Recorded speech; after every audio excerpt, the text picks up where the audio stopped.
Hey girls, it's Kiara, and I'm here.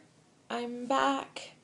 I wanted to come on and thank you girls for your amazing comments.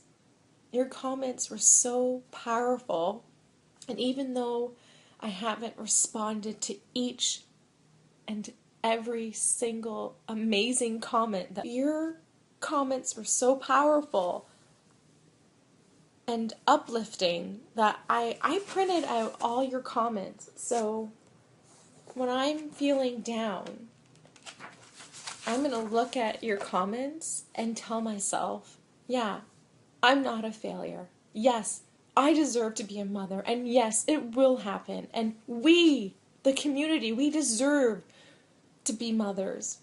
We deserve to have our BFPs. We deserve to overcome this bump in the road.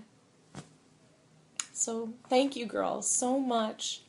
It really means a lot. This community is amazing. And we really, really need to cheer on for each other. If it's cheering on for someone who just got a negative result on their beta, or if it's cheering on for someone who's just coming into the community and they've got TTC problems or infertility problems and they're just starting from fresh, or if it's someone in their 2-week wait where you just drive yourself crazy, or if it's those women that have their BFPs, and you girls who have your BFPs, you girls give me hope, because you girls had your own story. You guys had your own infertility, TTC challenge story. And you guys are my hope and motivation that will happen for me one day. So we need to cheer on for each other, no matter if it's the sad times or the positive times, because we're going to get a positive outcome in the end. And we need to celebrate together, and we need to be sad together, and just, anyways, I don't want to go too much into it, but you girls know that we just need to root on for each other, and this is my Bible. Your notes are what are keeping me afloat, and because you can really, really tear yourself up and make yourself feel like a fucking nobody. I went for my beta blood test on Monday morning, and I don't know what it was about this round. It just seemed so perfect. Jason and I, we really thought this was our round, and so I took the blood test that Monday morning. And when I got back from work, I went to the washroom, and long and behold, Aunt Flo had made her appearance. And it wasn't like little spotting, because then I would have been like, oh my gosh, implantation blood. No, it was that type of spotting blood that was going to turn into Niagara Falls in about 5 hours. And yes, that next morning, Aunt Flo was in her full glory, and I knew I wasn't pregnant. So when I got the call the Tuesday morning saying, Kiara, I'm really, really sorry. This wasn't your round. You're not pregnant. Aunt Flo already told me. And it's so funny, girls. My period was due on Monday, September 10th. So it's like my freaking period can come on schedule and on time and be so perfect that way. But when it comes to me trying so hard and studying so hard to be a mother, to be a parent, to be pregnant, to plan this family, that's a fucking hot mess. And I'm so sorry, I'm swearing, but I know you girls will forgive me for swearing, but it's interesting. It's so ironic, and I had a beautiful note that was on my wall, and it said, it's never on our scheduled time. It's always on a random time that when you're least going to expect it. And it's very true. So I was told to come on day 3 of my cycle, which was Thursday, for an ovarian reserve appointment. An ovarian reserve ultrasound. And that's just basically an ultrasound taking a look at your ovaries and kind of, they can tell, if the follicles around your ovaries are starting to work up and build up for the cycle. So I went and I got some news that I was pretty shocked to hear. My right ovary has a cyst at 4.5 centimeters. Remember, girls, when I told you that my endo really attacks my ovaries really bad? Well, mix that with Clomid and endometriosis, and you get an ovary on your right side with a cyst measuring at 4.5. So right now, my doctor is just reviewing my notes or the results of that ultrasound, and she's going to want to have a discussion with me next week sometime. I don't know when. They just told me by the end of the week my doctor will call me and to discuss what are the options to do with that cyst.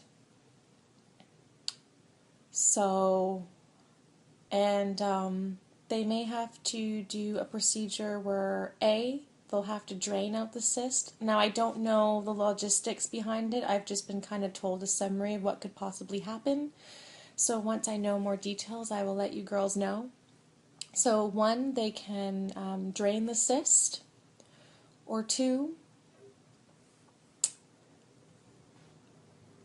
maybe another lap surgery to laser the cyst off. So obviously, before we even start to do any IVF stuff, my cyst needs to be taken care of. So yeah. So right now I'm a mess because I'm just waiting to hear back what the next step is, but I can tell you girls that they're either going to have to drain that cyst and or I'll have to go for another lap. I was very upset to hear that I had a cyst that large.